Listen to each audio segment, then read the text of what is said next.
yesterday was M5. No. This one.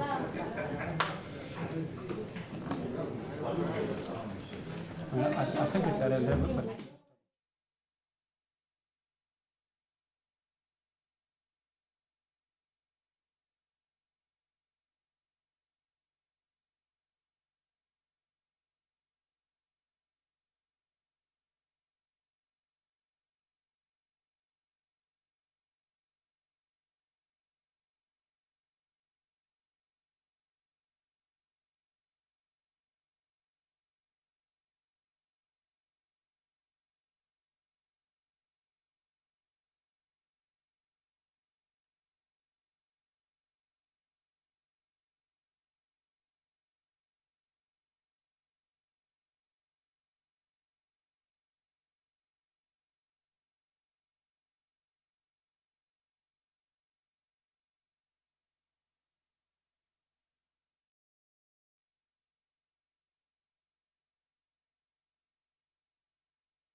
Yes. My lord, I refer the inquest of Dr. Hoosen Haffejee.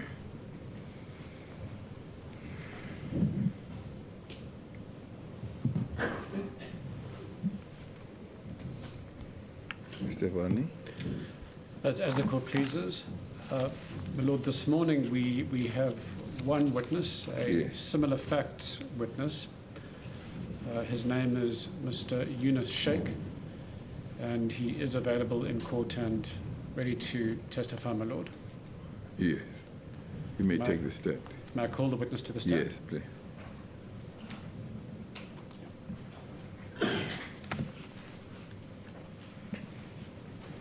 Is he on the list? Is he on this list that I have? Yes, my lord. Mr. Yunus Sheikh, we might have changed the date of appearance, but Oh, he's yes. always been on the list. Or from Cape Town? From Cape Town, exactly. Thank you. Please confirm your full names. Yunus, Y-U-N-I-S, Yeah. Sheikh, S-H-A-I-K. Thank you. Do you have any objection at all to take the prescribed oath? I prefer the affirmation. Do you solemnly affirm that the evidence you shall give shall be the truth, the whole truth, and nothing but the truth? You do. I do. Thank you.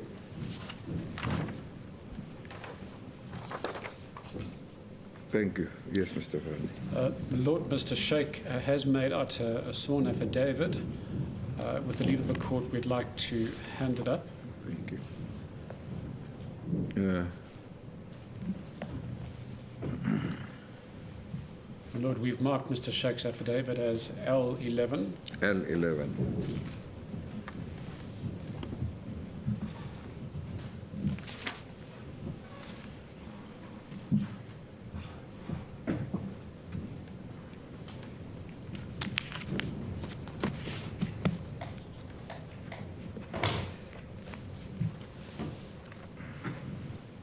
Thank you.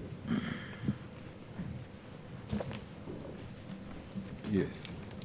As the court pleases. Mr. Sheikh, firstly, thank you so much for being with us here today. The Haffejee family is greatly appreciative of the fact that you have made the effort to come up from Cape Town to testify. Mr. Sheikh, is it correct that you made out a sworn statement dated 30th of August 2021? Yes. And you have a copy of your statement with you? Yes.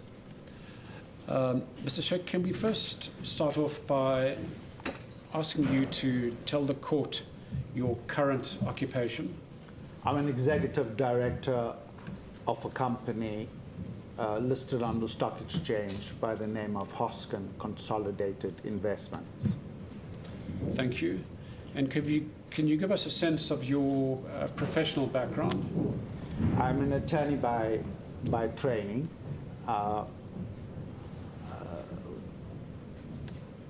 And since then, I've served also in the trade unions as a general secretary of a trade union by the name of South African Clothing and Textile Workers Union. It's an affiliate of COSATU. So professionally, I would say I'm both a trade unionist and an attorney. And these days, And now, a businessman. yes, Yeah. And you graduated.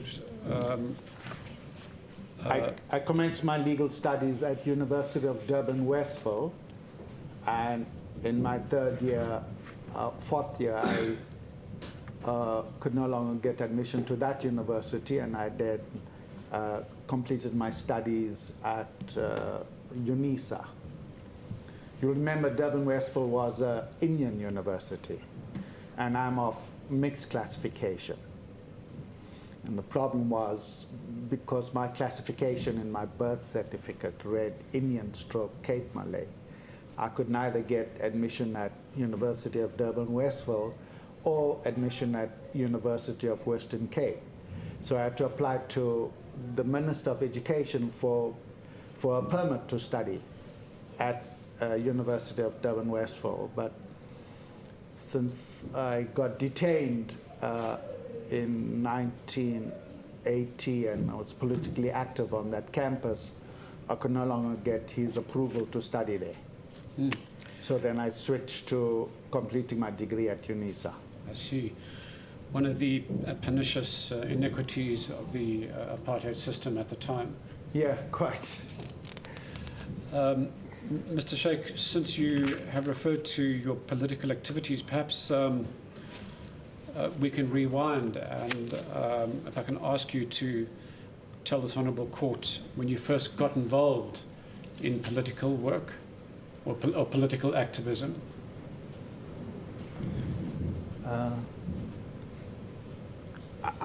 I would think that the very first political activity I participated in was in around 1974. My dad took me to a rally with my brother Mo Riaz Sheikh.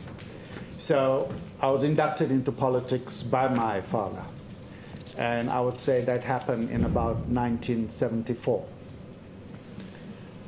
And probably at the same time. Well, Hussein was a little older cousin, and he was inducted a few years before.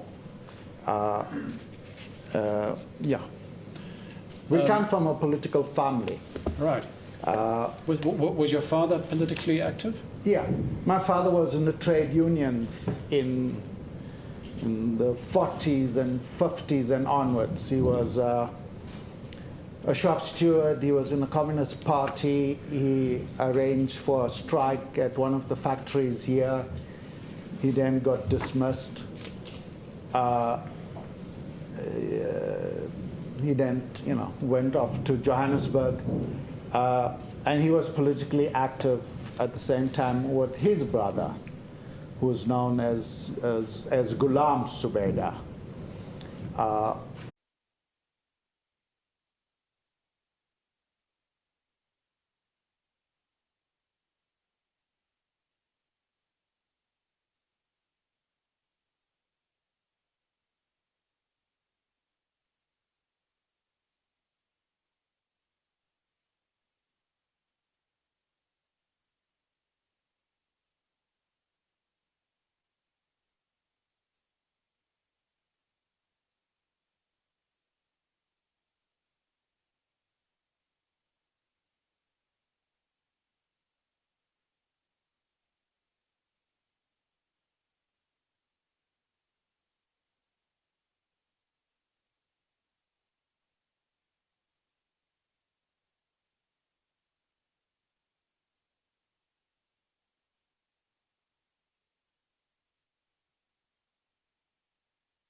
Sorry about that, Mr. Sheikh. I just want to remind you that you are still under oath, eh? I feel I got saved by ESCOM. You may proceed then, Mr. As the court pleases, Vani. it's good to have the lights back on, my lord. My lord, before we proceed, I forgot to inform the court that my junior, Mr. Zacharias Suleiman, suffered a loss in the family. Sorry So to hear that. he seeks the court's indulgence to be excused today. Okay, no, that's all right. We can proceed for today. Thank you. Sorry about that. Yes, my lord. Yes. Mr. Sheikh, before the lights went out, we were dealing with your early days and your political awakening, and you were advising the court about the role that your father had played. Is there anything further you wish to add? It's my father and my uncle Ghulam Subeda, and my dad, Ghulam Nabi Subeda. They inducted not only me, but my brother and my cousins all into politics and help awaken our political consciousness. And in your statement, you make reference to the fact that you worked with a number of organizations, such as the Natal Indian Congress, the United Democratic Front, and then you got involved with band organizations as well. Can you give us a sense of your work with these organizations? Yes. The Natal Indian Congress was revived in 1974 or thereabout. It was the organization that you could work politically with, but under the Congress flag.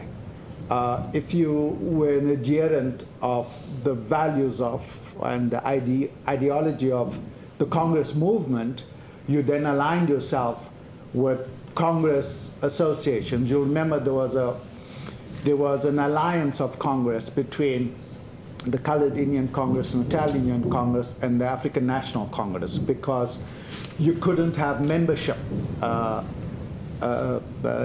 directly. You only were entitled to get direct membership into ANC later when the doors in the ANC were opened. So you worked either in the Communist Party or in the Natal Indian Congress or any of the mass democratic formations, such as the trade unions and so on. So your way into politics, so to speak, was through these formations. And I was inducted into the Natal Indian Congress and worked with and under the leadership of the Congress movement. At the time, it was George Shiv Prasad, Farooq Mir, Judge Tambak Pillai, and all the Congress leadership at the time. And then matters progressed, because according to your statement in 1979, you went to Swaziland, where you made contact with the ANC. Can you describe how it was you became involved with the ANC and its underground? Yeah. Well, I was a student at the University of Durban, Westville. And I had got involved in student politics. And at the time, we were campaigning to do away with the permit system and to do away with the classification system, that only Indians could attend that university and everyone else needed a permit. So in that year, an African student was also at the residence, and she was asked to vacate, and she was asked to go to some other university, an African university, and I think all the students began to take up the issue. So we all took up the issue, and I was on a committee that sought to take up the issue and campaign with the university and government to do away with these restrictions. As a result of that, I got arrested, and there was widespread, by the way, revolt at the time throughout the universities, certainly all the black universities. So I then got arrested, and I was held under Section 6 in the Terrorism Act in that year, and I was held in the same cell as my cousin Hoosen Haffejee a few years later, though, at Brighton Beach. Then, after a period of interrogation, which was about 2 weeks, I was then sent to the Modderby prison.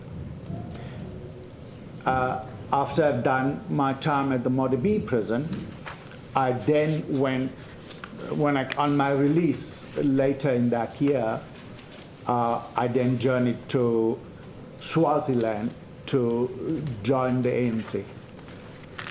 So to answer your question, it's a long way, but you have to get the sequence of it. Right. I think I set that out in my affidavit to some degree. Yes, you do, although at paragraph 14 of your affidavit, and unless you're referring to another period of detention, you speak of March 1980, when you were detained at Brighton Beach police station. Yeah. Okay. But just to return, so you then joined the ANC, and you became part of some unit. What unit was that? I established a unit. It was called the Manla Judson Kuzwayo unit. It's known as by its acronym MJK.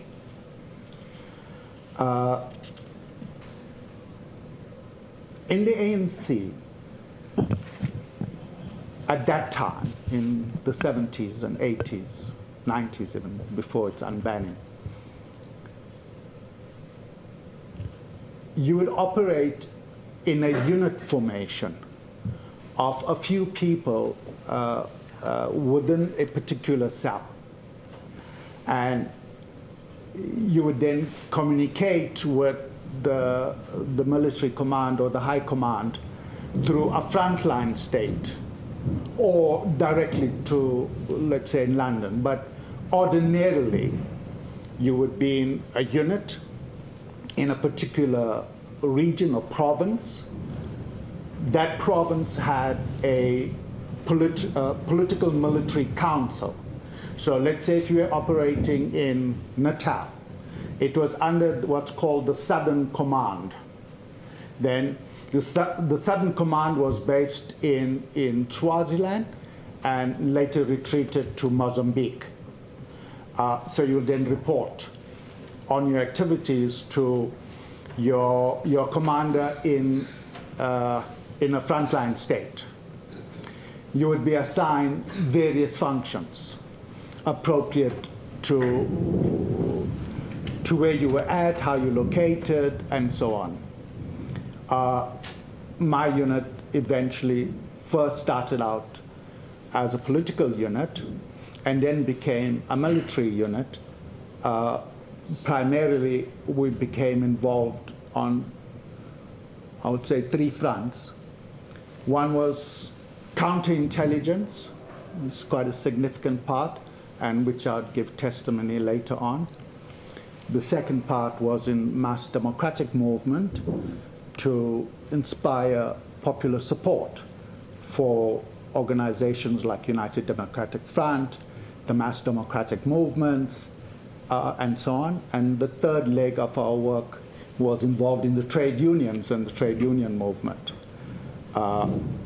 So I think you have interest in the ANC part of it, and that would be relevant to this inquiry. Yes. Perhaps just briefly, you can explain the kinds of intelligence gathering and counterintelligence activities the MJK unit carried out. Yeah. So, counterintelligence is about determining and making an assessment of what the enemy has, or your opponent has, or in this case, what the state had. So the state, you would know, and I don't know if you can take judicial notice of this fact, but the state had an enormous amount of informers infiltrated into various organizations, whether it's the ANC, the United Democratic Front, the trade union movement. In fact, any organization that was politically active was susceptible to infiltration. They would, through all manner and means, recruit someone to spy. And then they would acquire information. Now, that information is what counterintelligence tries to assess. It tries to establish what does the state know, what's the full ambit of the information within their knowledge, so that you could appropriately react and guide and direct your combatants as to how they may render their service, whom to avoid because he's a known informer, what to avoid, which areas, how to conduct yourself, so that we improve the level of safety for operatives in the country. And as part of your counterintelligence activities, did the MJK unit infiltrate the security branch? Yes. Primarily the MJK unit in counterintelligence had to work deep into and across enemy lines, so to speak. A point in time had come when we would be able to ask for a particular file on a particular person and secure that file. So we could get all the files they had, all the telexes they were getting. We could establish who was in their cells, how that person was being treated, everything, anything that they had, we had. If it was in a form of if it was manifest, such as a written report, a person in custody. So we would be able to establish that. And that became, it's absolutely critical in any war that you have a counterintelligence capability. In the absence of such a capability, all your soldiers and combatants are exceptionally vulnerable, such as we've discovered in the case of Haffejee, I don't mean disrespect, Hoosen. Yes. It's okay. We have heard the nickname Haffejee that has been used by his friends and so then comrades. To conclude that part, we would be able to establish how anyone was being treated. But it meant you had to know and learn and study the security branch and the uniform branch. You had to know their techniques, their practices, their procedures. You had to know who were their personnel, the hierarchy between each person, the colonel, the brigadiers, the majors, the lieutenants. You had to pretty much understand their methods of operating in enormous detail. And your failure to pay attention to that and understand it well could result in a detainee being hurt or killed.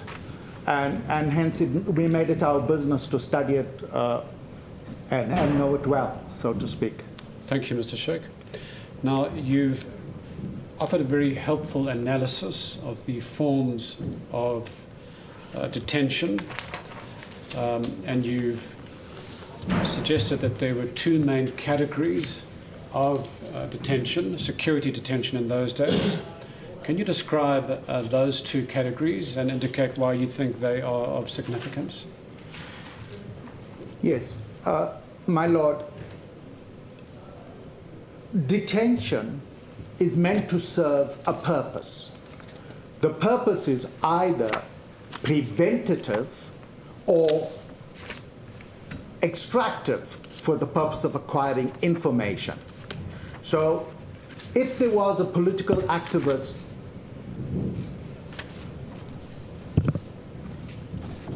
and he was engaged in some kind of activity, for example, if you're a student and you engage in activity at the university and you are inspiring the students to protest, then the security branch will arrest you, make an assessment of what it is you're up to, and then assign you to preventative detention. Preventative detention is merely to extricate you from society and put you in a prison cell somewhere and keep you there, either for 6 months, 9 months, or a year, whatever it is. But they will keep renewing it until such time as the unrest sort of abated. That's one type, called that preventative detention. The other type, and this is important for us to understand these distinctions, the other type is interrogatory. They would capture an activist and extract from the activist information. So the whole point of the capture is to extract information. And extraction is a messy affair. It involves torture. And the degree to which information is yielded is a function of the degree to which pain is inflicted. So let's distinguish between the two. So the characters of extractive is you will catch a combatant. The combatant would be conducting himself in a manner clandestine. You will know he's an ANC operative. You will then want to, at the point of capture, send in so many patrols as you think is necessary, such as 3 or 4 cars with 3 or 4 security branch officers in it, because you've got to go and capture an ANC combatant. He could be armed at the time. He could fire and retaliate. So the point of capture, you will need to overwhelm him, arrest him, and then take him into interrogation, into custody, and for the purpose of interrogation. So when you get such a activist, you now need to use a correct term, that's a combatant. When you take him into custody, you treat him fundamentally in a different way. This is an armed combatant, and you are now dealing with your very worst nightmare. You must remember the ANC was an enemy of the state, and we were classified as enemies of the state, which is why membership could result in treason, and which is why we were given long prison terms. So as enemies of the state, when they were captured, they were then treated in a particular way. And it's important to understand that entire method, the mindset when you were captured, the treatment that was meted out to you when you were captured, and the whole point of capturing you. Why did they capture you? What were they trying to do? So we need to go through that in great detail to understand the circumstances that prevailed at the time. Thank you. Thanks for that helpful distinction.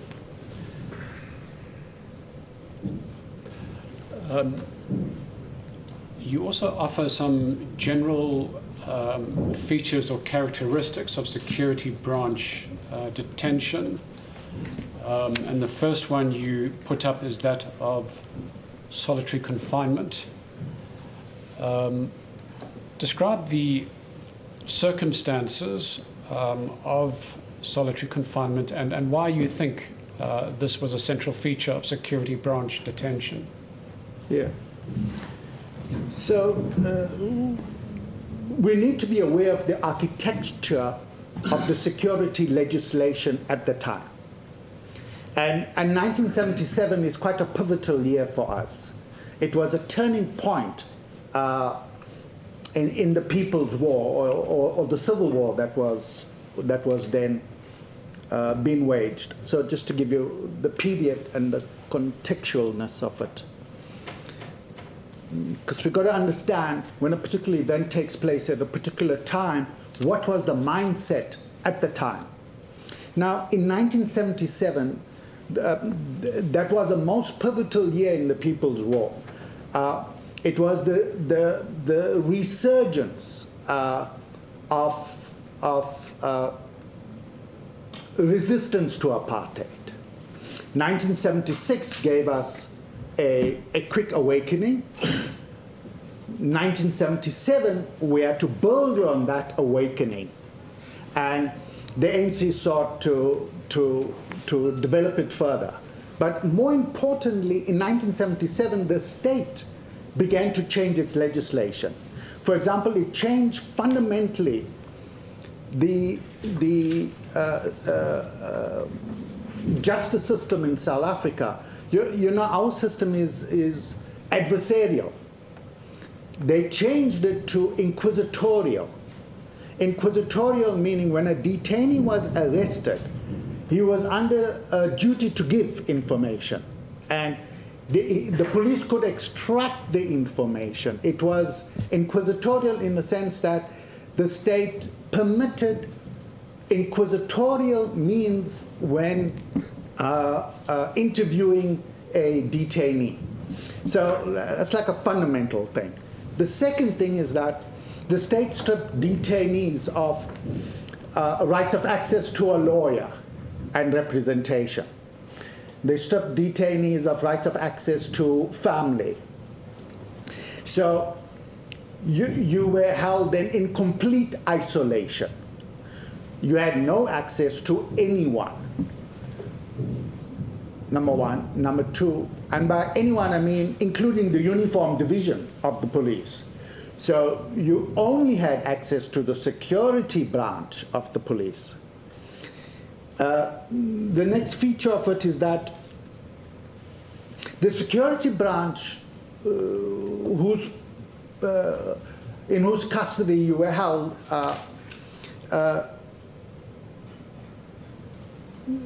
their work excluded the jurisdiction of the courts. So the courts could not exercise any oversight, and it was ousted by legislation, precluded from interview by determining anything about how a detainee has been held. So in that sense, you were left to the mercy of the investigating officers. So other features of it is that you're an enemy of the state. You are treated as an enemy of the state. You are de facto an enemy of the state. You may not yet have been convicted in a court of law, but you have been treated as a de facto enemy of the state. And of course, as enemy of the state, you are so demonized. They don't see you as a human, as a person. You are stripped of your humanity, your sense of self. You're a person. In those days, if you were a member of the Communist Party, or if you were a member of the ANC, it's hard to express to you what a sense of hatred, what sense of vilification you were received with. And do you think that dehumanizing of detainees, did that open the door to unrestrained abuse? Yes, absolutely. Ordinarily, people are not able to harm other people. People have a sense of I don't know what it is, compassion. But that compassion gets stripped away when you demonize someone and you make the world believe and convince yourself that he's an enemy of the state and he has to be done in. And so when they interrogate you, when they're extracting information from you, they don't treat you as a human. It's a completely dehumanizing experience. Many detainees either became permanently psychologically affected, emotionally scarred, physically disabled, died. Indeed. In about 1977, probably 30 people had died in detention. And everyone fell and hurt himself. Not a single detainee was tortured by the version of the security branch, and that's in 1977.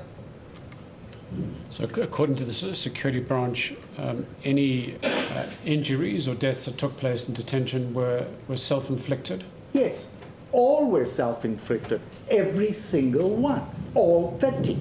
I think it's 30 if my memory serves me well. We'll establish. Yeah, but it is a double-digit number. Every single person falls and hurts himself. And shortly after Hoosen was to meet his end, Steve Biko came to meet his end, and in much the same way. So, yeah. But understand also, my lord, that the state had declared it was a total war. So in speeches to Parliament, the formal position of government was that we were at war, and they had declared the war a total war, and that they had rationalized that any means possible was the criteria to be used to meet the challenge and deal with the enemy. And you will see this notion of use any means possible is expressed by the security branch in the papers I have attached to my affidavit. So when they hold a detainee in custody, you will use any means possible to obtain information, as the security branch consider themselves to be in a state of war, declared war by the state. Thank you, Mr. Shep. My Lord, I see it's 11 a.m. Is this an appropriate time for the tea adjournment? Is it appropriate? You could go a bit. Perhaps let's take it now. As the court, please. So that we'll have enough time to deal with Mr. Sheikh's evidence. Let's proceed at 25 to. As the court, please. Court adjourned. Right.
Thank you. Mr. Sheikh, you are still under your affirmation? Yes, thank you. As the court pleases.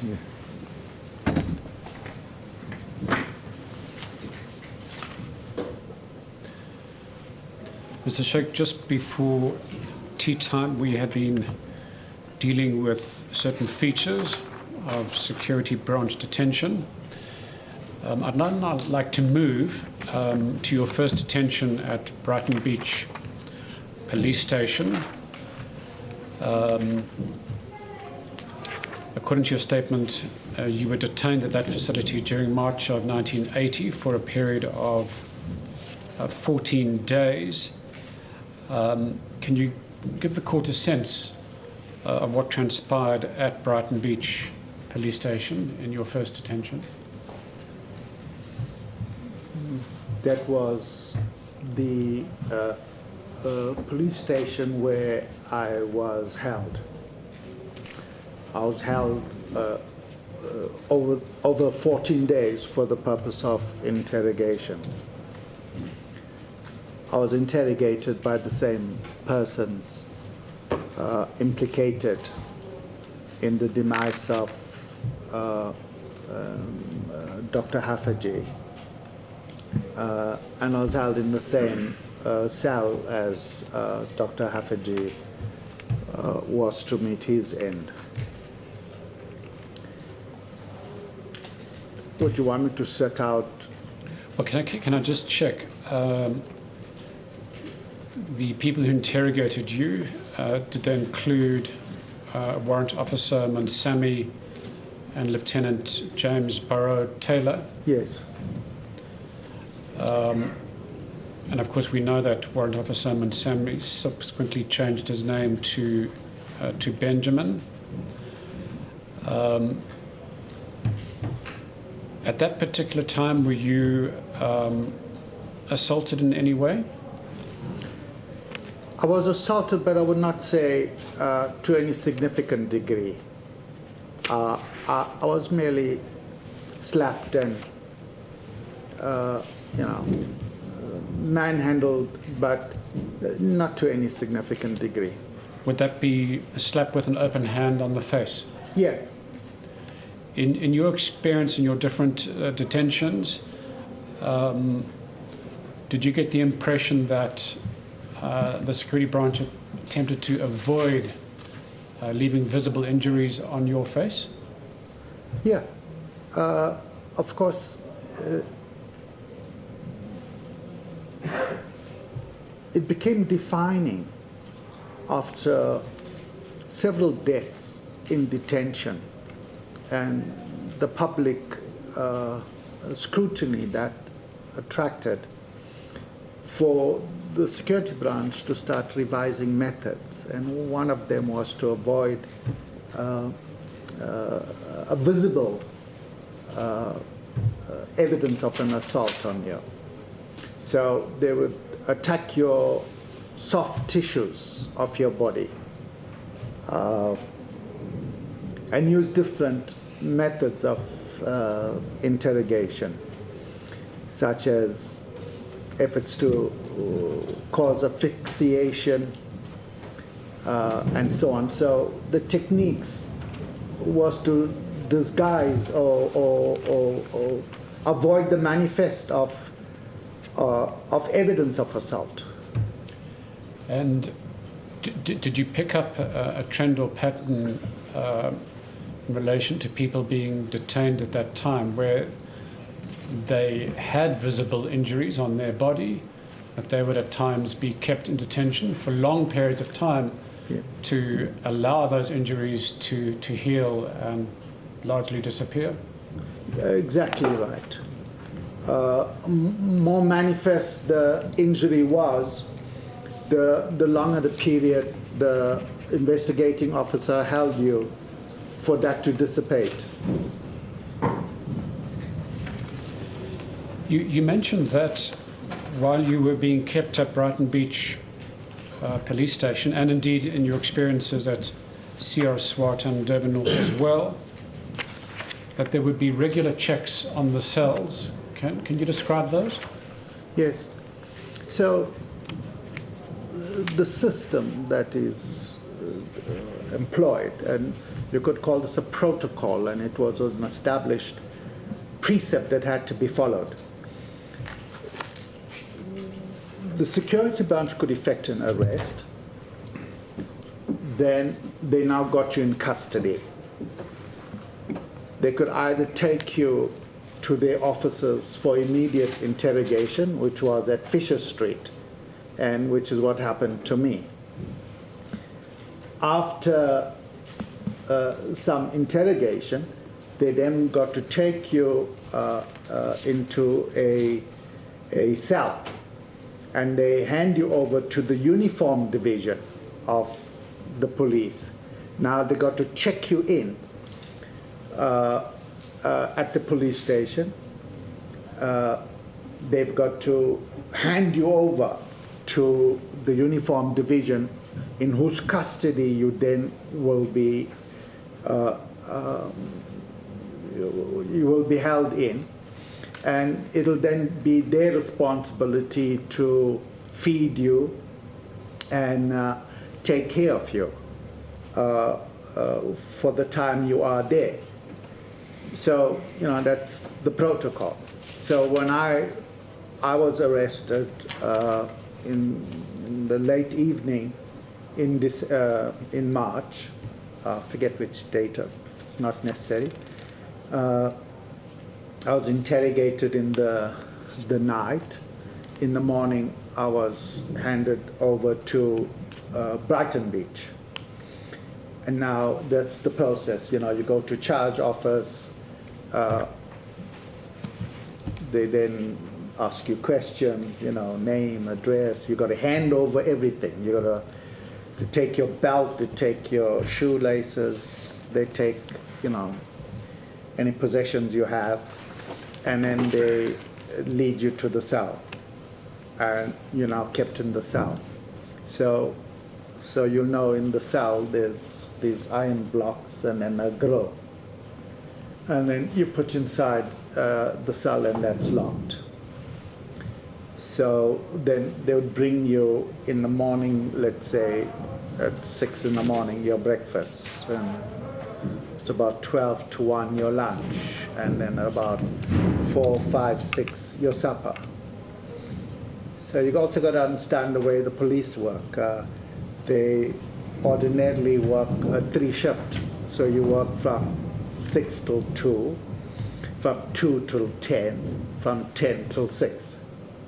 So what happens is there's a continuous rotation of policemen, and importantly, the commander of the prison station, or rather the police station, he's got to sign his book where, he acknowledges I've got one detainee, then he's got to go check up on him, and then the policeman at the lowest level will come and feed you, then a higher up will come and check up how you're doing, and they will do these checkups. In fact, there must be this checkup every change of shift.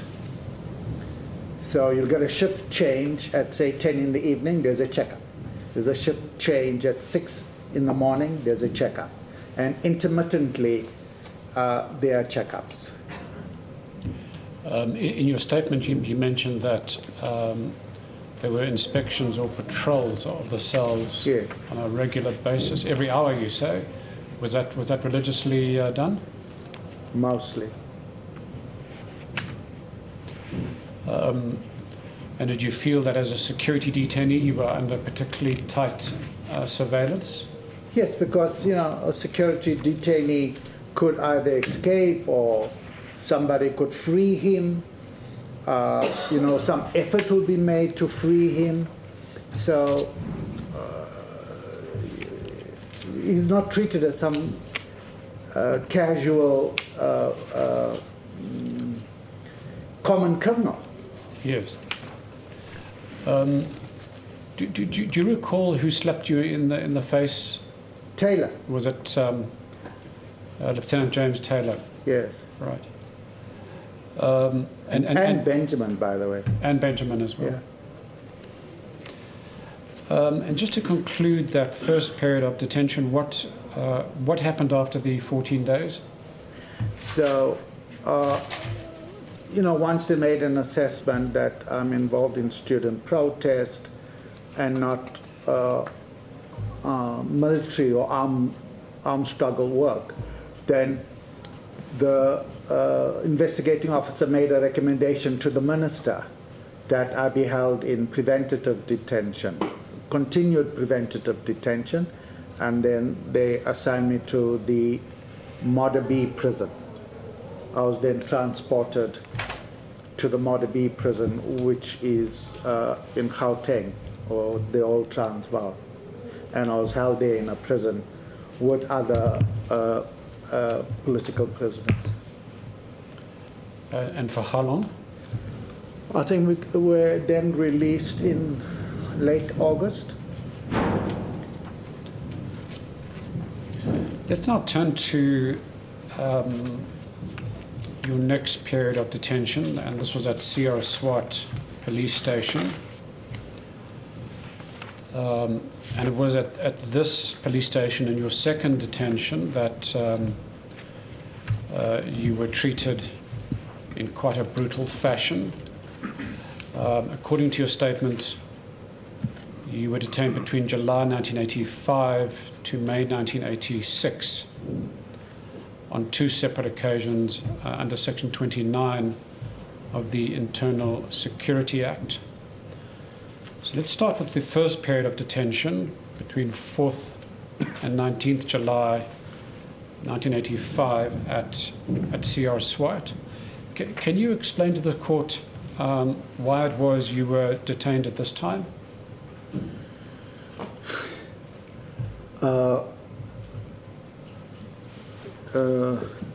I need to give some background, and I don't wish to be verbose.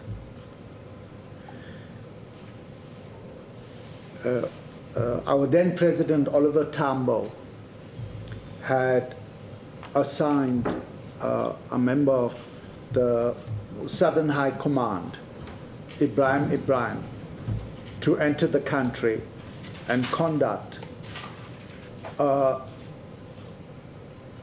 an interview or consult with all the units of the ANC and acquire their views on issues of tactics and strategy, and what was how might we advance the armed struggle or the struggle in the country.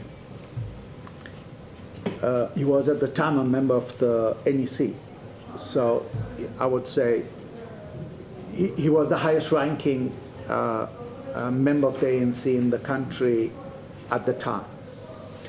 And he was on a particular mission by the president, and that mission was that his report may be presented to the Kabwe conference of the ANC. The ANC's conferences were held quite infrequently, but it was in order to define tactics and strategy. So it was a significant mission. It was for the purpose of consultation countrywide, and it was to present a presidential report to the Congress of the ANC. So that was one part of his mission. The other part of his mission was that I gathered later he was giving tactical support to other units. And one such unit was involved, Helena Pasteurs and Klaus, and they were in a military assigned function. Their function was the establishment of a arms cache to be used by the active combatants and related matters. So my job assigned to me the year before, or rather my unit, remember we already then had been members of the ANC for about 5-6 years. We had grown to become a mature unit of the ANC. And the members of this unit was my brother Mo Sheikh, Sirish Soni, Rajesh Maharaj, and other members. This particular number of persons were assigned to render a specific purpose. And that purpose was to give logistic support to Ibrahim. That is to say, help him to, and the mission was planned the year before. So a year before, I think about in December, the particular features of the mission was defined and worked out. I had to meet Ibrahim at a point in the border, at the border between Swaziland and South Africa, to then receive him in my car. I then had to take him to Durban and ensconce him in a safe house that I had prepared for that purpose. And then I had to give him support in all his efforts to travel, meet other units, prepare a report, and define what it is we need to be doing at the time, and give him quite a good assessment, or well, give him an assessment, or my assessment, or our assessment. So that was the mission. In a stricter sense, it's a political mission. Unfortunately, what happened during the course of the mission was that inadvertently the security branch stumbled on the arms cache. They then began to note who is managing that arms cache. And all of that led them to Helena Pasteur's and that military unit. When Ibrahim consulted with them, they then became aware that he was in the country. And when he traveled back to the safe house and they saw me and Mo interact with him, they then became aware that we were the custodian unit. So at that moment in time, you must remember Ibrahim had served, I would say, 15 years on Robben Island. He was known to be on the political military council of the Southern Command, and the head of the command was Jacob Zuma at the time. He was a member of the National Executive Committee. This is a high-value asset if the state could capture him. So what happened then? The entire security branch swung into action. So they had the following facts at their disposal: that visibly they saw Ibrahim, visibly they saw the arms cache. And at that time in Durban, a number of bombs had gone off, and not just in Durban, in Johannesburg as well.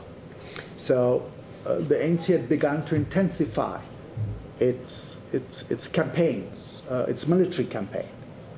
So when you get one of the founding members of MK High Command in the country, and all these bombs are going off, the obvious inference they drew is that the ANC is stepping up the campaign, the arms campaign. So they were desperate to get hold of him, and if they could, then they would be able to extract out of him and everyone else who were the armed units deployed at the time and what was their targets. So it is in that circumstance I am being captured. So you were then arrested on the 4th of July 1985, Right. taken to Sierra SWAT police station.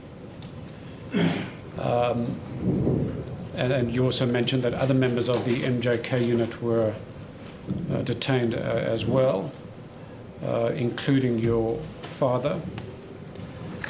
My father wasn't a member of the unit. So look, these were the circumstances. This was the information the security branch was privy to. So they then came to arrest Ibrahim.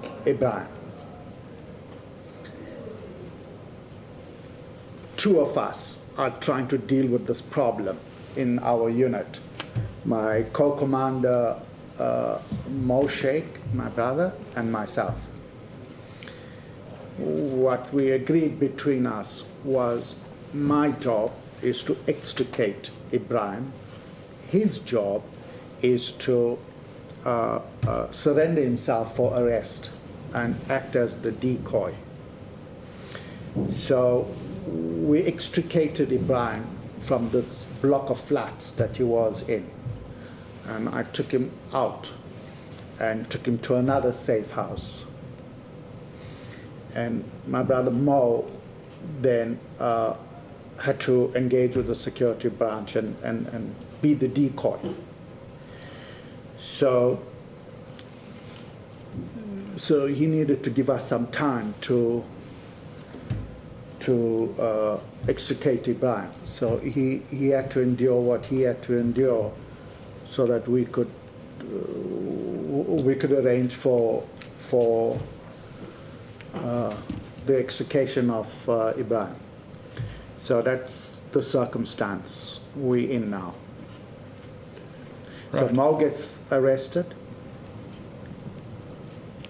Immediately, or I think after a few days, the security branch now discovered that Mo's been the decoy and is not giving up any information. So they need more information because they're hunting who they're hunting, which is Ibrahim.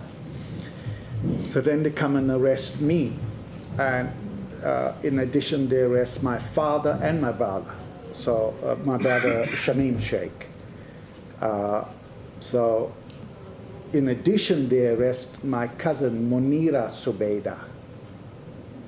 So I think 4 of us got arrested in this family, together with other members of my unit, which was Sirish Soni and Rajeshwa Maraj, who all in some way or the other interacted with Ibrahim, and we were supporting the missions at the time.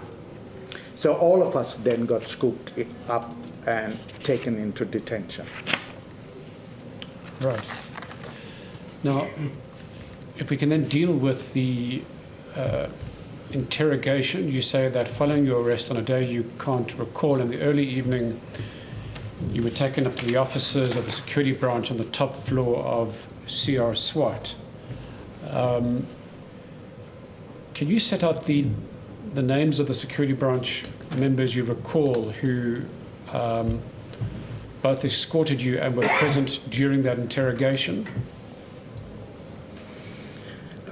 Yeah, they were Sergeant Christo Nell and Sergeant Brand Fasahi, supported, and they accounted to Lieutenant Hinti Botha, who in turn reported to Colonel Kutsi.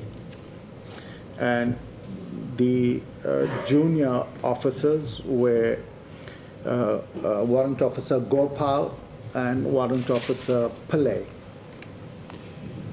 Can we just pause? Can you describe the role of the junior officers, Warrant Officers Gopal and Pillay?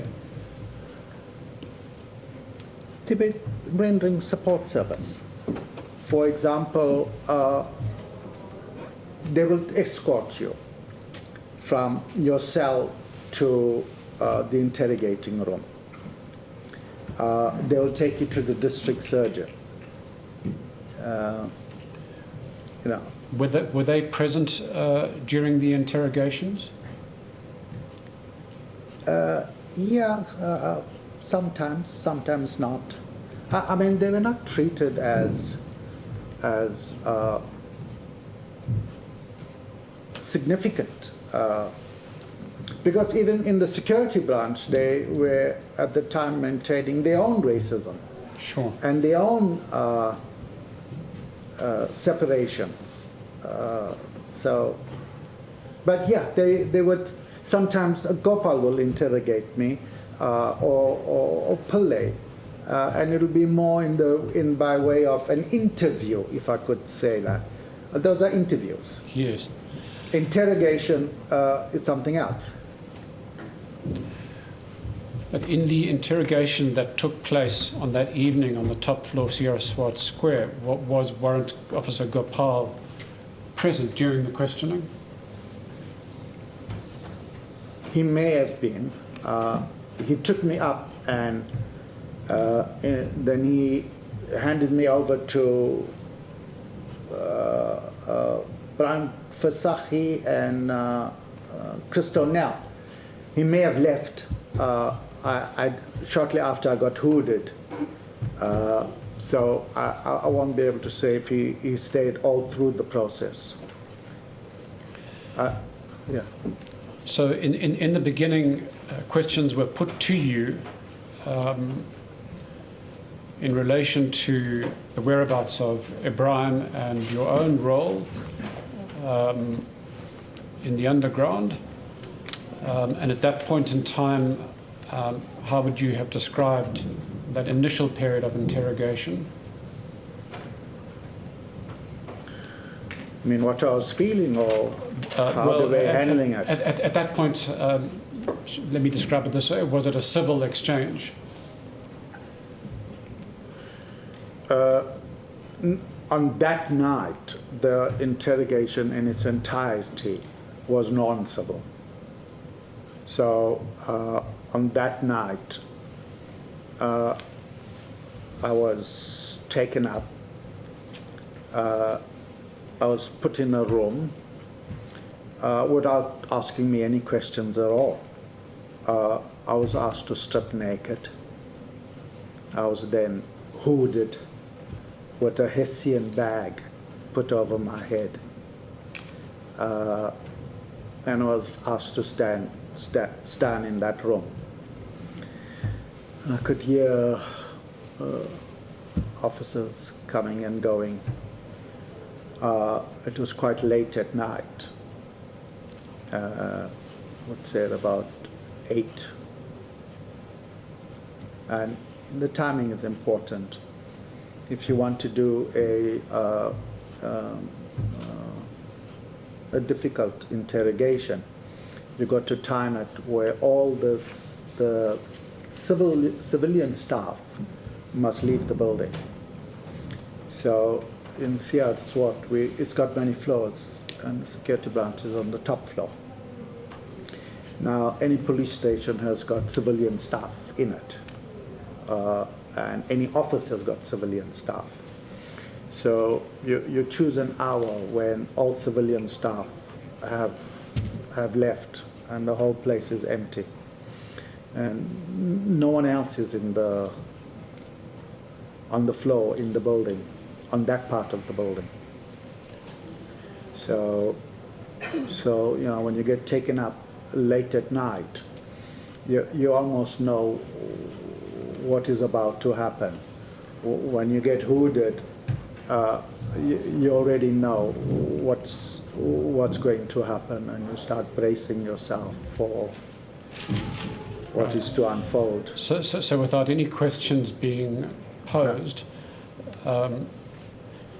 you are hooded, and a Hessian bag, you described it as a wet Hessian hood, is placed over your head. Yes. Can I ask, why do you think they ordered you to strip naked? The process of extracting information from a prisoner is a violent affair. It's a messy affair. And also the hood is a technique which you may know of, which gives rise to asphyxiation. So you've got to earn everything when you're in interrogation. You've got to earn the right to breathe. You've got to earn the right to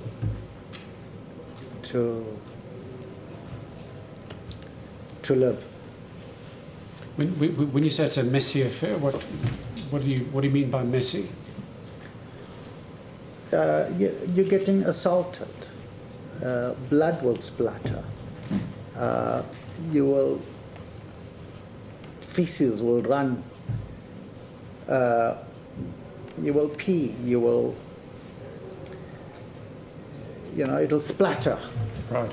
It would create a mess on their clothes, your clothes, the floor, the office. It's a messy, messy affair.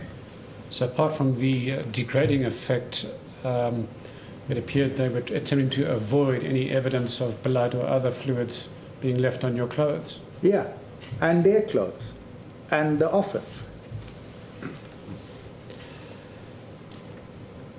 Can I ask you, Mr. Sheikh, as painful as it might be, to revisit the process of torture that you endured that night? You mentioned that you were being pinned down to a table. Can you pick up the story at that point? Who was pinning you down, and then what transpired? Again, a bit earlier. So I was hooded, and then my hands were bound by a rope and a tube, like a bicycle sort of tube. First the bicycle tube and then the rope, and that's to avoid the scarring that would happen in your hands when a rope is when you're bound by a rope. Then you are taken from one room to another. You're sort of escorted, barely able to see anything, pushed, shoved, half carried, half dragged, and then you get into this room. And then you'll stand and they'll start asking you questions.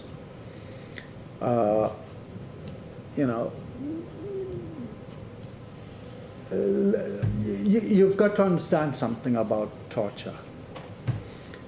The police will know something. They will know something either by means of having tapped a telephone wire, either by means of observations where they follow and survey and they observe, either by means of their source network or spy network, or information got from another detainee or some other place. So they've got a certain amount of information. So when they ask you a question, they are testing whether you are going to speak truthfully. So they need to corroborate your answer with what information they have on hand. So, for example, if they ask you, do you know Ibrahim? And if you say no, and they observed you with Ibrahim, then that's a lie. And a lie attracts instantaneous punishment, because it does two things, the lie, so to speak. You are denying what they know to be true or as a fact. It means you are withholding information. You are not being forthcoming. And if you are not forthcoming with information and you are withholding, it means they've got to torture you, to get you to say more and reveal all that which you know. So they start out by asking questions where they seem to know the answers, and if you don't confirm what they know, then it infuriates them and it confirms you're an operative. It confirms that you are now withholding information and you are indeed the enemy. And now they're going to extract the information from you.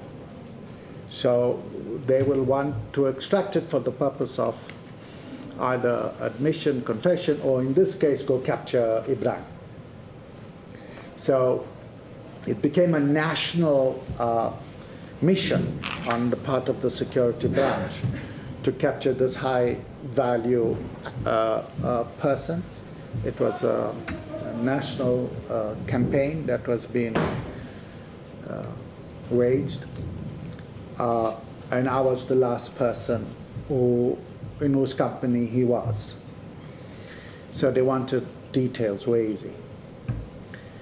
And so in order to get an answer, they would start physically assaulting you. Then at some point, after endless physical assaults, standing on your feet. Can you just describe the nature of those physical assaults? You've been punched in your tummy, in your gut, on your sides of your kidneys, all on your body. You've been punched, you've been hit, you've been elbowed, you've been kneed. You've been physically assaulted. And are these multiple blows delivered by multiple police officers or anybody in particular? It depends who's running the interrogation. So at that moment, one person is asking you a question, and then you've got to answer him.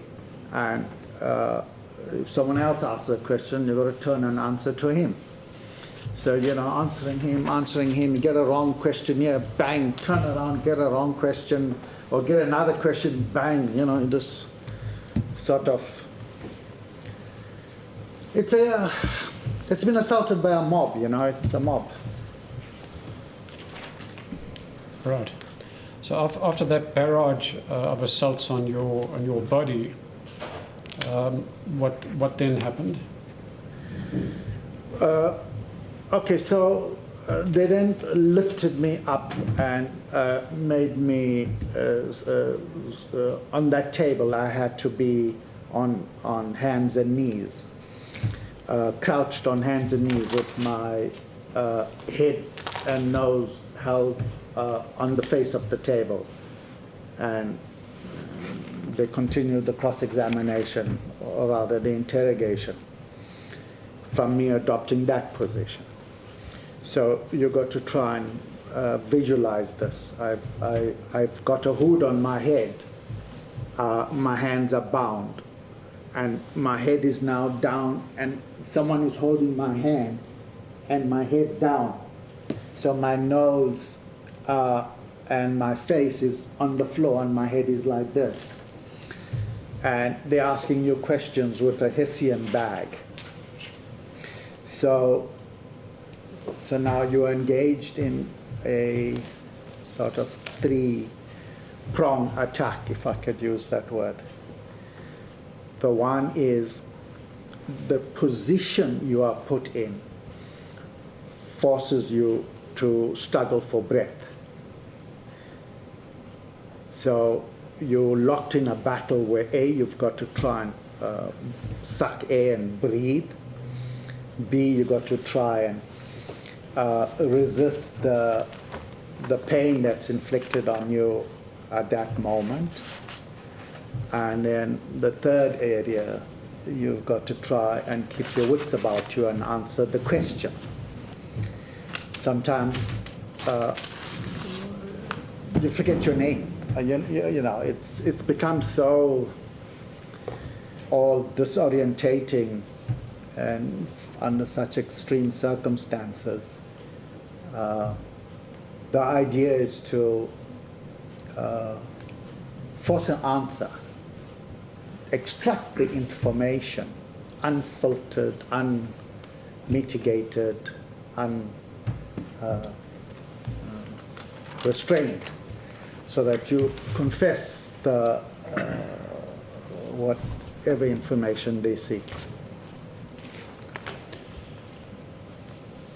And according to your statement, while you were on that table, you were particularly brutally tortured.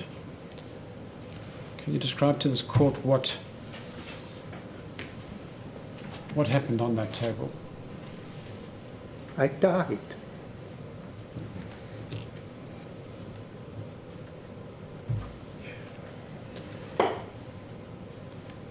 Mr. Sheikh, we don't have to go there, but with your permission, can I just point out to the court what was done to you? My Lord, if you look at paragraph 32, Mr. Sheikh's statement, you will notice that he was brutally violated when an instrument was inserted into his anus and pushed into its far recesses. At the same time, he was struck on his lower back. Yeah. Mr. Sheikh, your head was covered, so you couldn't see who was doing this, but you could certainly hear officers around you. Were those officers Sergeant Visagie and Sergeant Christo Nell? Amongst others, yes. You mentioned that they appeared to be paying a certain deference to a senior officer. Yes. And there was also Lieutenant Henty Botha and another senior officer. Was that more senior than Henty? Was that Colonel Coetzee, who then became a brigadier? I believe it was.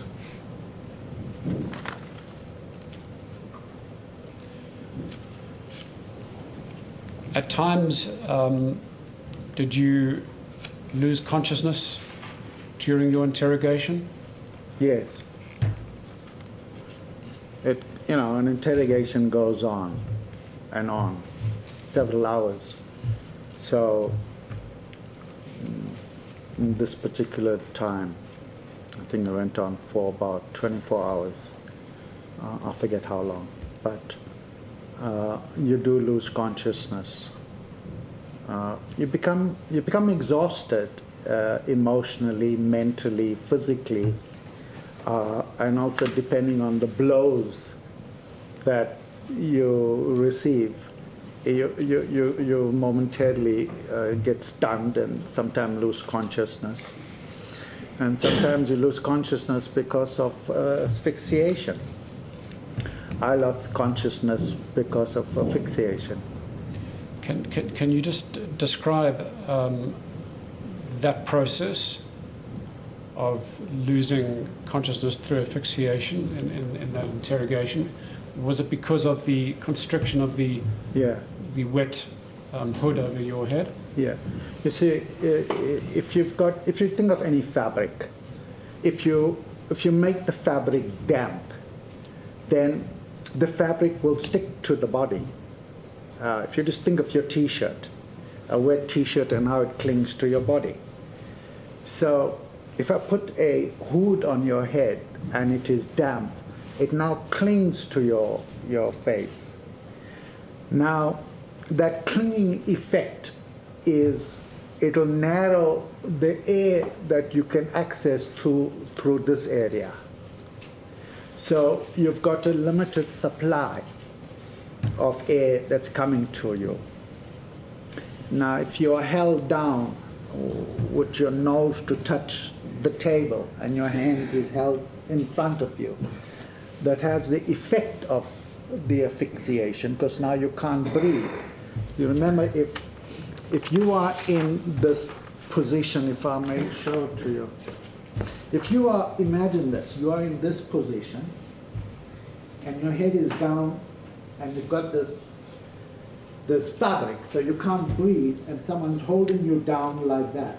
If I strike you here, or anywhere in the back, or your rectum, or on your testes, your body will recoil, because it's trying to meet the assault. So the body automatically recoils, you see? So your effort at recoil and the effort at restraint that is being effected simultaneously will then, so the hit on your back causes you the expulsion of air from your lungs. You know, if I'm hitting you on your back, you're going to expel the air in your lung, because just the effect of that. And then you suck in air through the hood. So the point of the exercise is you got to earn the breath. You got to earn the right to live, to breathe, and you earn each breath by how you manage the interrogation. And Mr. Sheikh, in that struggle for And air, it is deadly. It's a deadly game of life and death. and did you feel that you could meet your end in that process as you were Yeah, struggling and absolutely. gasping for air?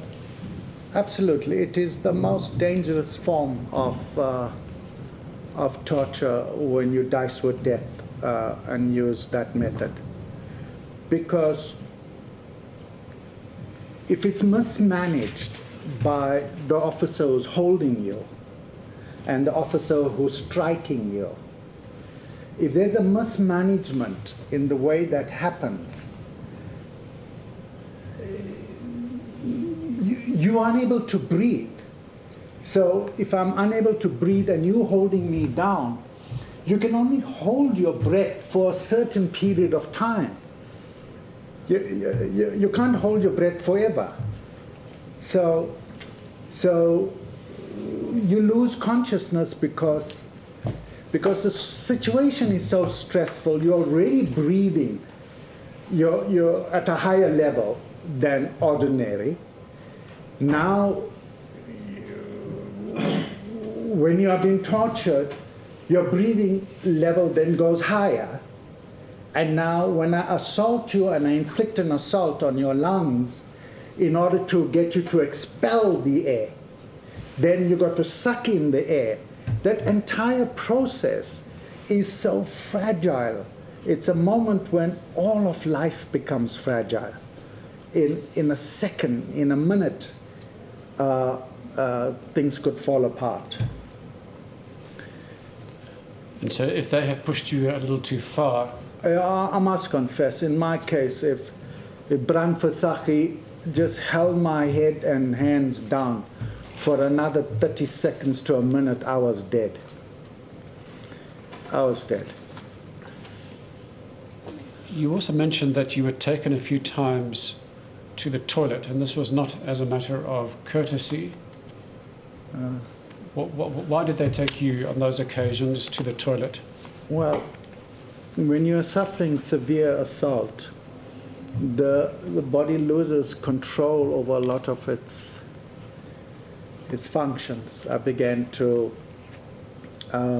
feces began to pour out of my rectum, and I had also soiled myself,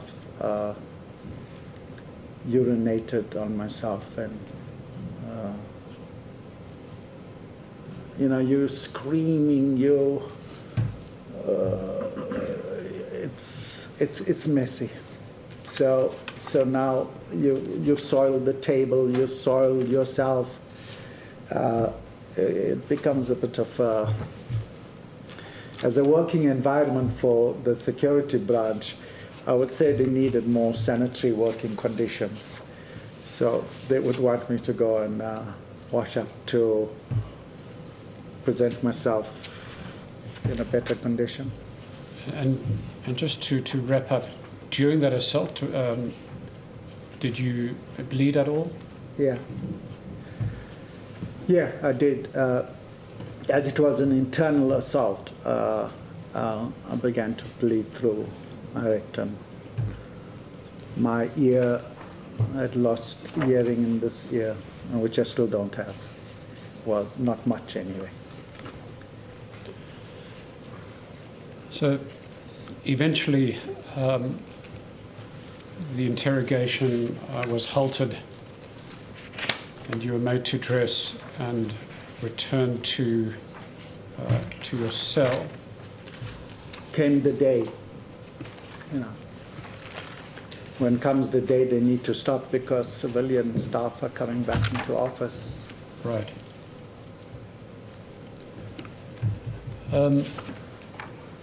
Unless there's further you wish to add, we can then move to your third period of detention at Durban North Police Station.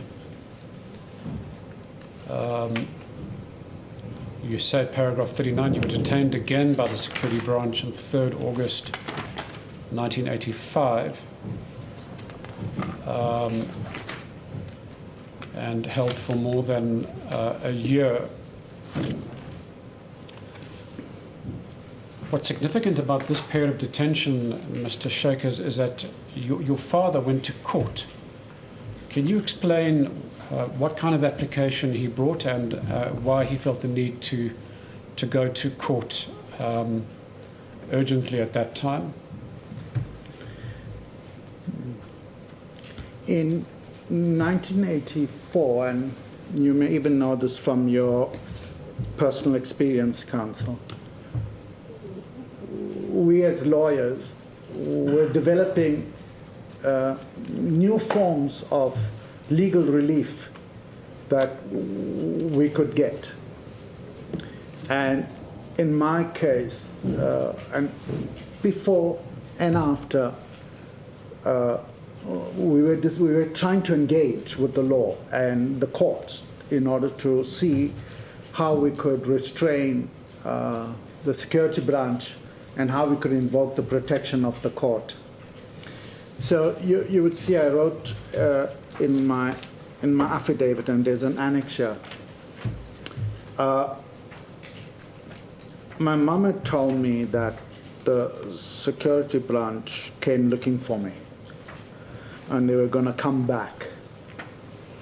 And then I had like about an hour or so before they got back to me. I don't know how.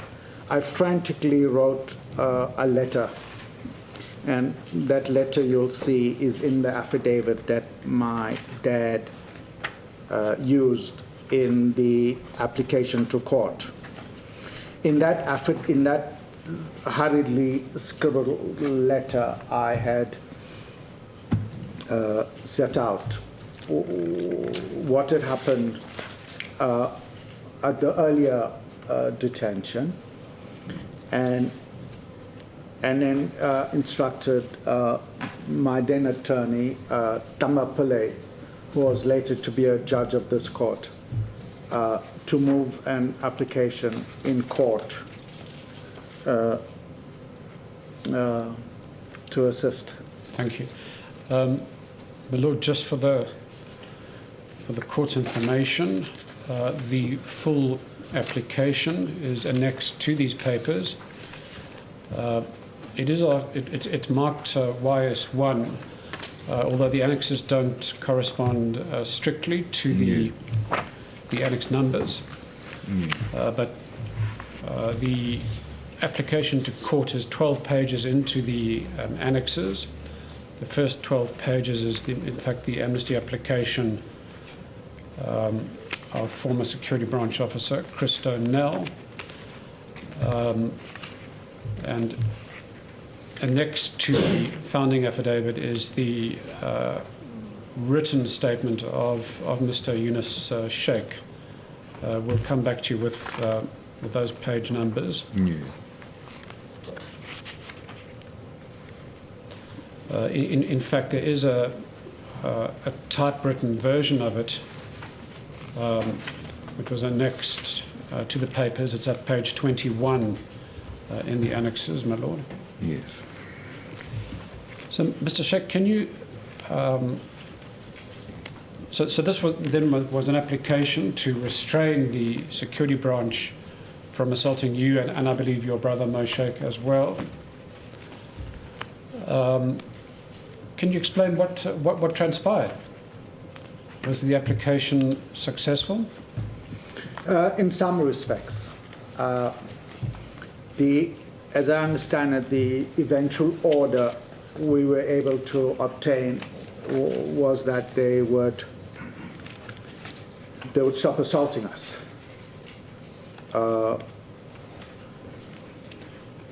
You would remember the law then was that they were entitled to interrogate you as of law, because as I mentioned to you, the internal security legislation had changed to allow the right of interrogation. Before, our law was the right to silence.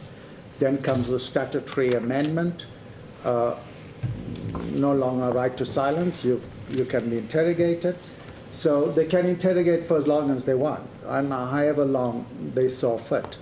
So you couldn't do anything about that. All you could then do is try and get a protection order that you won't be assaulted when in their custody, and that you can have a district surgeon visit you, a magistrate visit you, and yeah, that sort of assistance. Well, the application, it seems, was at least a measure of protection for you and your brothers and the others in detention with you, because it does seem that the court did direct that the district surgeon conduct a thorough and detailed examination, and that the magistrate be ordered to interview the detainees in question. Yeah. So presumably that did afford you a measure of protection. Yeah, exactly. So it is the mere fact you get to a court, and then the mere fact you ask for this magistrate to be sent to you so that you could report, and then that report is sent to the court. That's the critical thing. You see, you've got to break a cycle where the cycle before is this. The only one you can complain to is your torturer. So you can't complain to anyone else. If you complain to anyone else, you'll get tortured even more, and even more viciously. So you got to break that.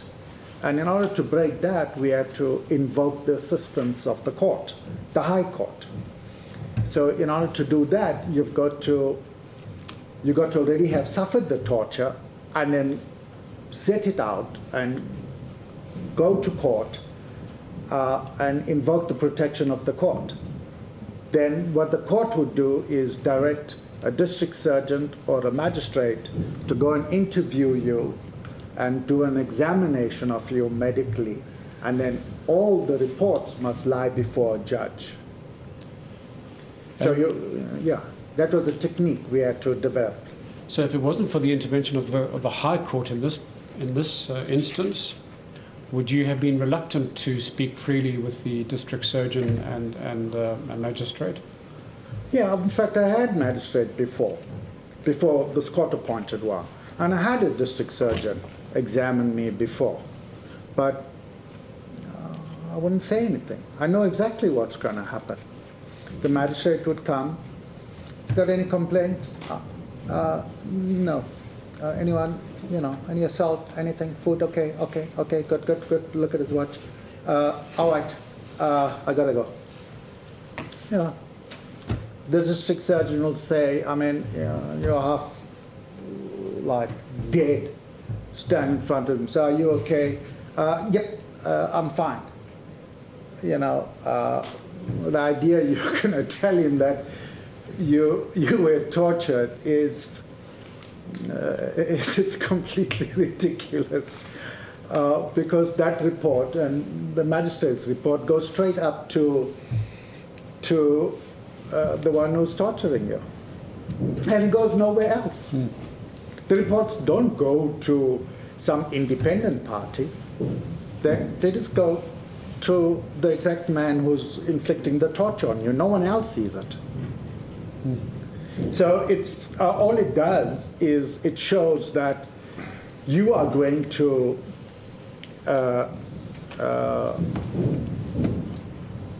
reveal their unlawful conduct, and now you've just made him ever more determined that you won't speak. So that's set in motion now their own collusion and collaboration with each other, and try to hide all of this. And it's evident, you'll see in my own case. Mr. Sheikh, what was the response of the police to the application to court by your father? I mean, as you would see in the affidavit of the colonel who was in charge of the security branch in the division, his name is Colonel Kutsia. Now, Colonel Kutsia, in his affidavit... Just one moment. My Lord, the answering affidavit of Brigadier Ignatius Kutsia can be found towards the end of the annexes.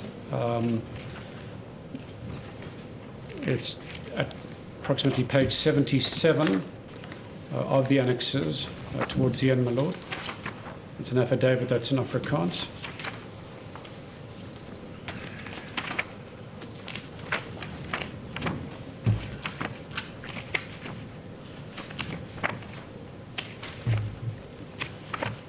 Seven, you said. Yes. It does. It is marked YS2. Yes.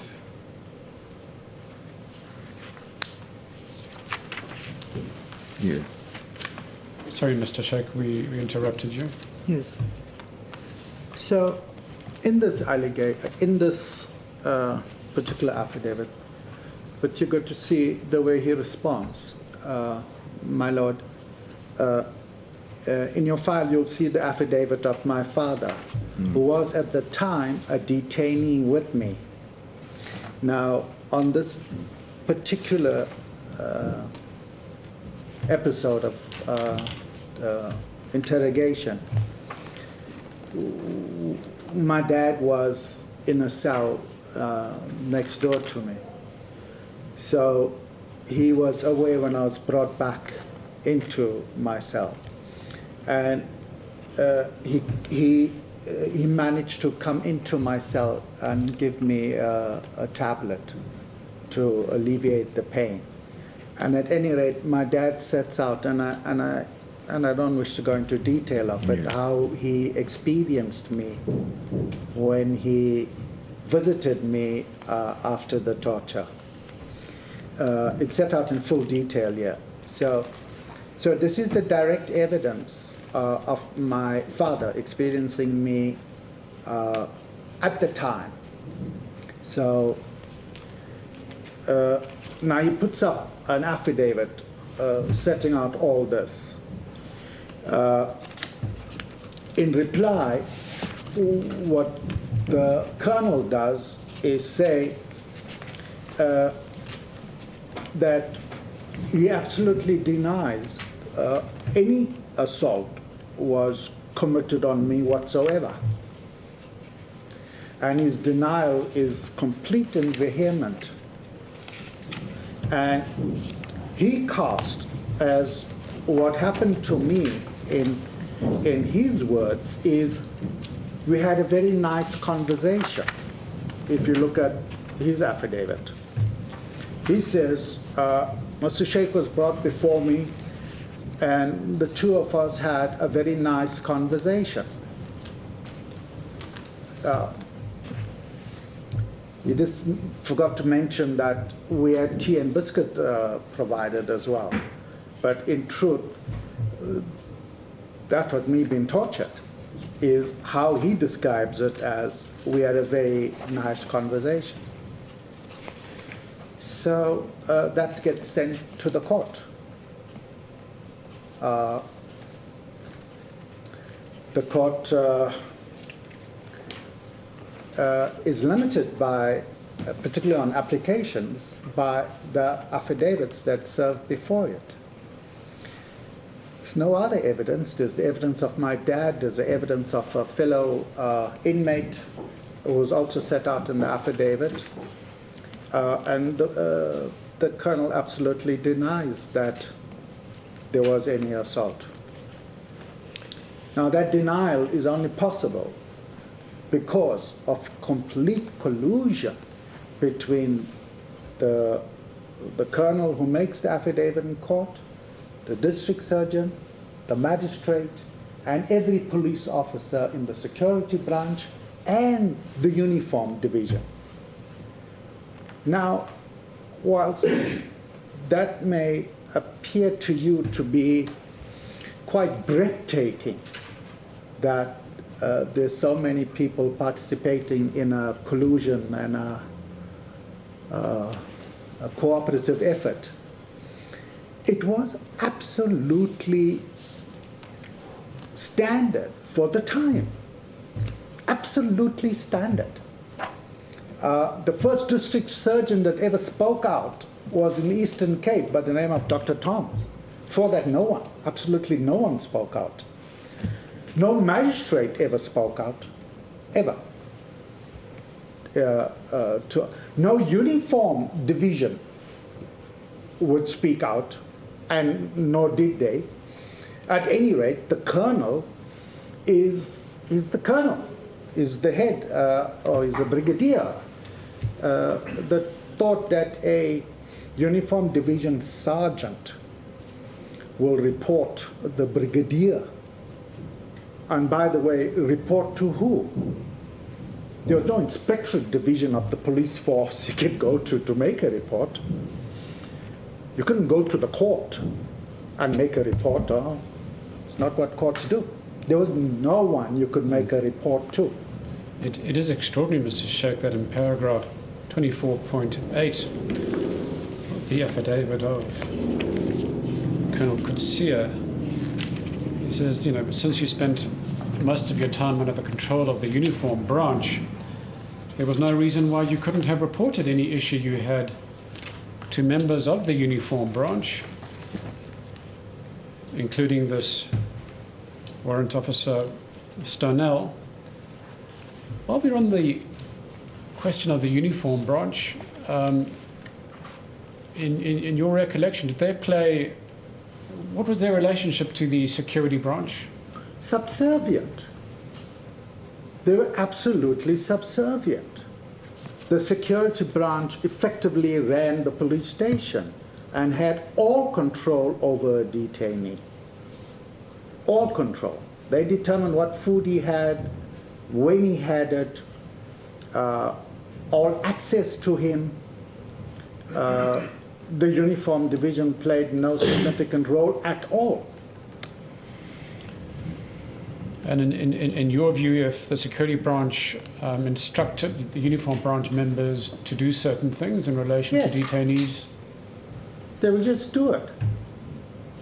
They would absolutely do it. They were nothing more than, I would say, without being rude or disrespectful, the relationship is between the judge and the orderly in court.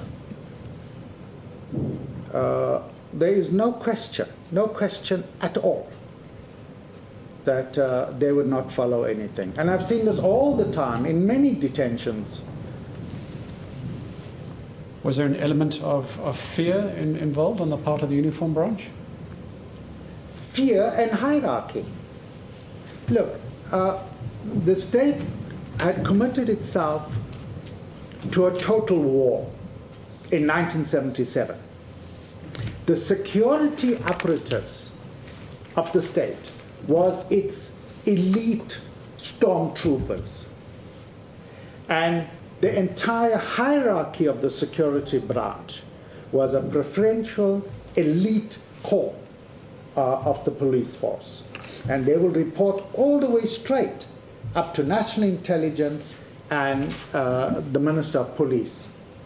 Now, the primary purpose of the police was to maintain law and order, not in a criminal sense, of gangs. When they mean law and order, they mean stop protest. That's what they mean when they talk of protecting and maintaining law and order. They're meaning no protest, no political protest. It's why he even says in his affidavit, for the protection of law and order. So they were the more senior and de facto superior. Right. So the litigation ultimately ended. Am I right in saying that the security branch provided the court and your father with a written undertaking not to assault you? Yes, and my brother, and the other detainees that were with us. Right. You mentioned earlier in your evidence that there were times during your interrogation, particularly when you were being manhandled and brutally assaulted with the tight, wet Hessian hood over your head, that you were losing consciousness, and at times you felt you could easily have died. And I'm looking at paragraph 43 of your affidavit, and you speak of a mismanaged interrogation. Can you explain to the court what you mean by a mismanaged interrogation and what it can result in?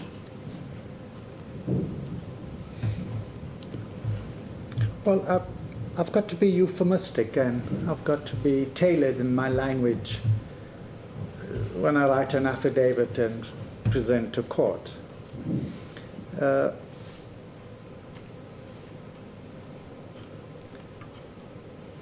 An extractive interrogation is a most violent affair.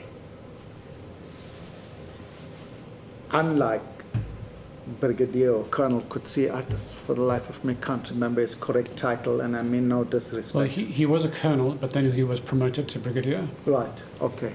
At the time when I encountered him, he was a colonel. It is not, as he says, we were having a conversation. It is not an interview at all. So if you think of the dynamic between any kind of conversation, there is two people conversing. There is what you are doing with me, examination in chief. There is what your colleague will do with me, cross-examination. Now that's the highest level of conversation we are able to engage with in a civil way or protected lawful way. Now beyond that, you'll enter the realm of some kind of altercation or violence. At a higher level to that is when we're engaged in interrogation. So I'm a member of an ANC unit. I'm the last person who knows where Ibrahim is. They want that information. Unfortunately for me, I handed him over to my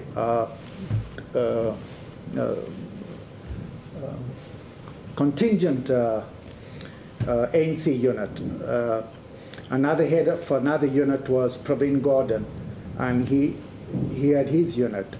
So when units face collapse or challenge, commanders quickly render assistance to each other. So I went to see him and pointed out the nature of the attack my unit was facing and sought his assistance.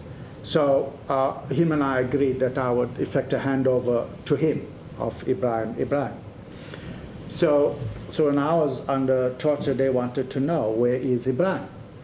So, you know, you got to give up Praveen Gordon's name, you got to give up Ibrahim's name, you got to give up, you know, a lot of other people.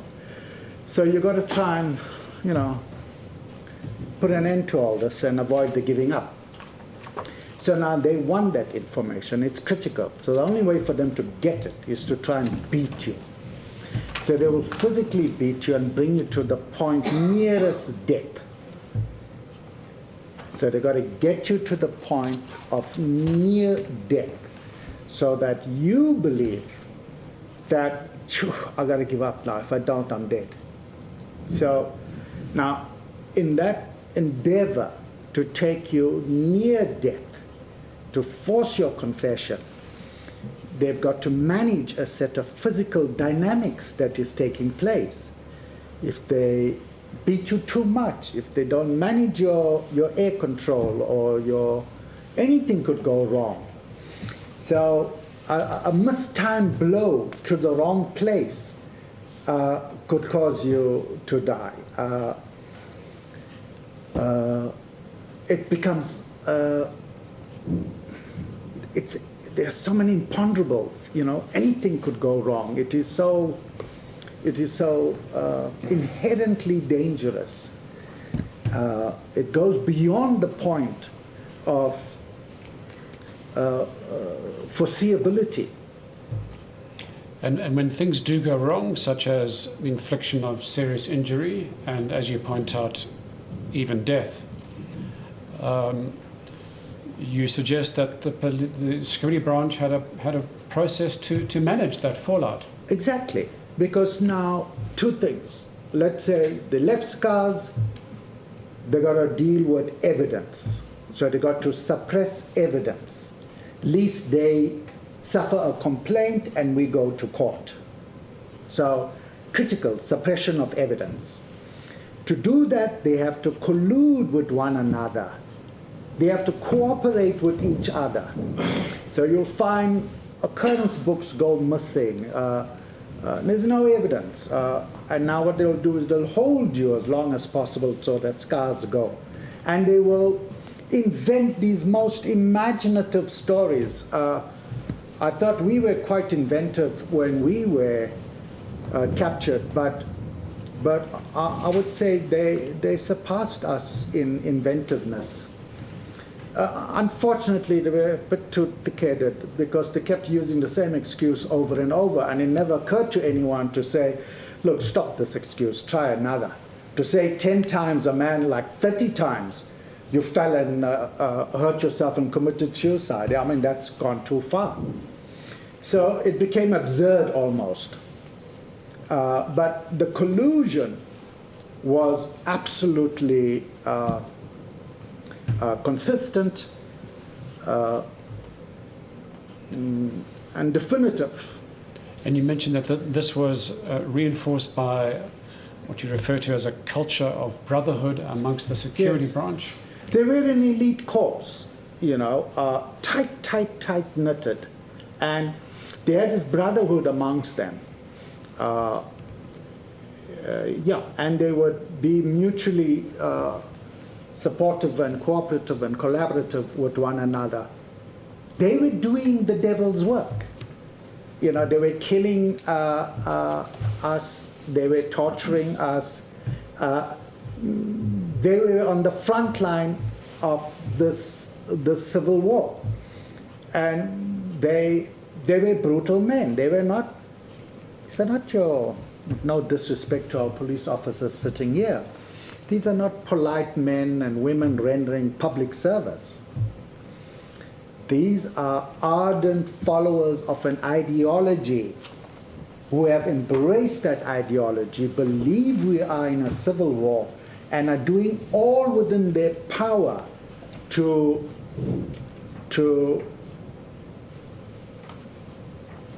put down a civil war. And this is also expressed in his own words in the amnesty brought by Christo Nell. He says that in his own words, you know. Well, let's as the epilogue, let's deal with the amnesty application of one of your interrogators, Christo Nell. can you just explain to the court why he approached the Amnesty Committee of the TRC? What was his application in respect of? He approached the court to get amnesty. He approached the commission to get amnesty for my torture and my torture and maybe others as well. And was his application, in your view, consistent with what happened to you? Yes, absolutely. And what was your He approach? confirms everything I said. My dad said in all our affidavits made contemporaneously at the time. He sets it out absolutely. My Lord, the amnesty application of Christa Nell is in the annex. It's the first 12 pages of the annexes. Yeah. And Mr. Sheikh, what was your response to his application? Mr. Howard, respectfully, my Lord, I've been on my feet all morning. Oh, no, please. It is now the lunch hour. Would my Lord consider taking the lunch break? Okay. What time is? Oh, yes, no. Yeah, it is. Although I My should say, knees are taking incredible I should say, strain. Lord, that this is in fact my last question. And if you wanted to deal with it, you could actually sit down. I'm sure. Please, my Lord would have. Mr. Sheikh, would allow you to I'm do sorry. I thought maybe you didn't want to sit down. Maybe you'd express yourself better when you're standing. I'm sorry, I didn't ask you. Offer you a chance to sit down. Okay. It's just that counsel is on his feet. I thought I would match him. It's No, okay. that's all right. That's the lot of a lowly counsel, Mr. Sheikh. Yes. So, Mr. Christanel filed this application with the Amnesty Committee of the TRC. It was up to you. You could have opposed it. You could have supported it. What was your response to it? I supported the application. I see it's inconvenient for everyone. I supported the application, my Lord, wholesomely, fully, unreservedly. He was an attorney, my Lord. I thought collegiality demanded we be supportive. My Lord, just one small error in paragraph 45 of Mr. Sheikh's affidavit. The date of the amnesty application should read 10 May 1997, not, Or not not 77. 1977. Okay. Good. Do you intend to see how Nell deals with the torture and how it shows the point I make of collusion, collaboration, minimization? Yes, I think those points have been coherently made. And it is apparent that his application is largely consistent with the ordeal that you have been through, and the collaboration with all those different role players, I think has been dealt with quite thoroughly. Just finally, from my side, Mr. Sheikh, you mentioned that under detention, there wasn't an expectation that detainees hold out indefinitely.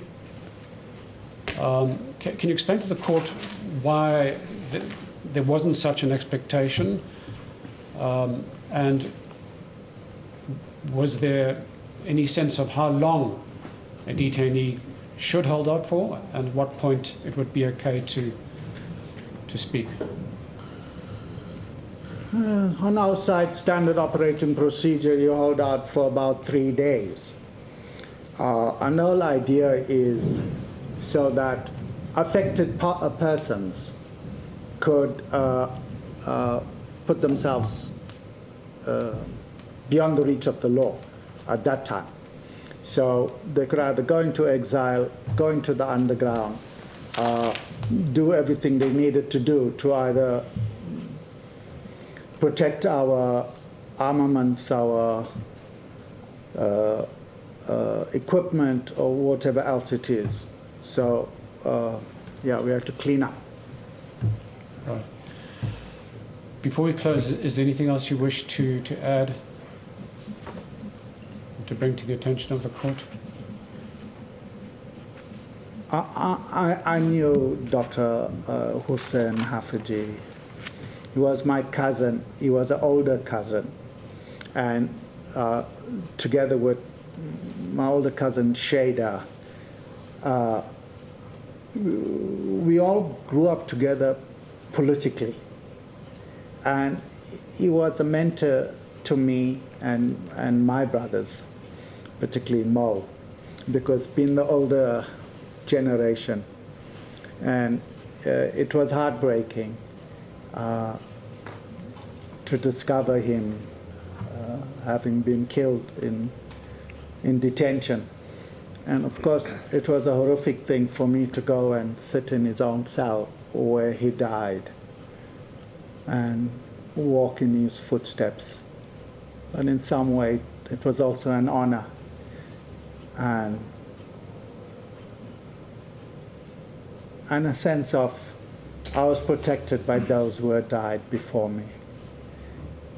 Though the way they died, the things that happened to them, the public outcry, created conditions a little better, a little safer for all of us.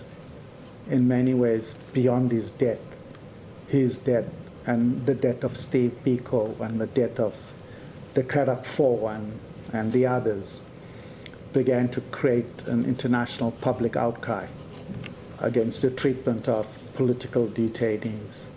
So in many ways, his death saved me and gave me life, and my brothers and my comrades, Rajesh, Sirish, and so many of us.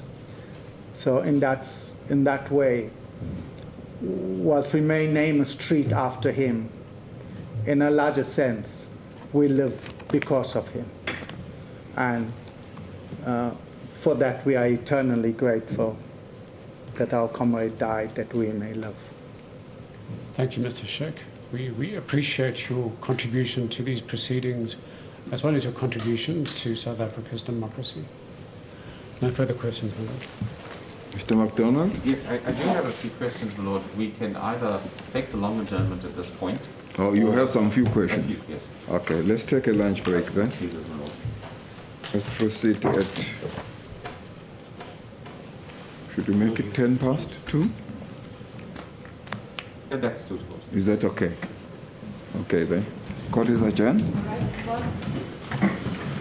Right,